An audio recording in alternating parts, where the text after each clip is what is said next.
சசிலையா பேசுகிறேன். என்னுடைய சொந்த ஊர் திண்டுக்கல் தான். திண்டுக்கல்ல இருந்தாலும் கணக்கம்பட்டி வர்றது, ஐயாவை பார்க்க வர்றது இது முதல் முறை. இது நிறைய பேர் சொல்லியிருக்கிறாங்க. சொல்லும் போது எனக்கு அவ்வளோ பெருசாக ஈர்ப்பு ஆகலை. ஆனால் ரொம்ப ரீசெண்ட் டேஸாக ஐயாவை பற்றி நிறைய விஷயங்கள் பார்க்கும்போதும் ஏதோ இவரை போய் நம்ம பார்க்கணும் அப்படிங்கிற மாதிரியான ஒரு உணர்வு. நான் இன்னைக்கு முதல் முறை வந்தேன். நீங்க சொன்னா நம்ப மாட்டீங்க, அவருடைய ஜீவ சமாதி இருக்கிற இடத்துல நான் கால் வைக்கும் போது ஒரு வைப்ரேஷன், அதை நான் எந்த இடத்துலையும் நான் உணர்ந்ததே இல்லை. அதை பர்சனலா நான் இங்க அதை ஃபீல் பண்ணேன்.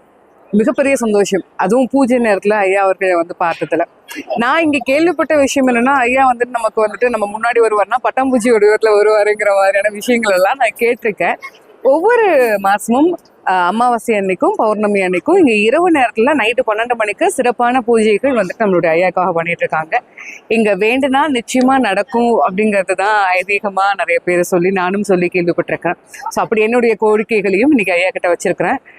2025 முடிய போது 2026ல எனக்கு என்னுடைய வாழ்க்கையும் என்னுடைய குடும்பமும் சுபிக்ஷமா இருக்கணும் அப்படிங்கிறதுக்காக என்னுடைய வேண்டுகோளையும் நான் இங்க வச்சுட்டு வந்திருக்கேன். நல்லதே நடக்கணும். நன்றி.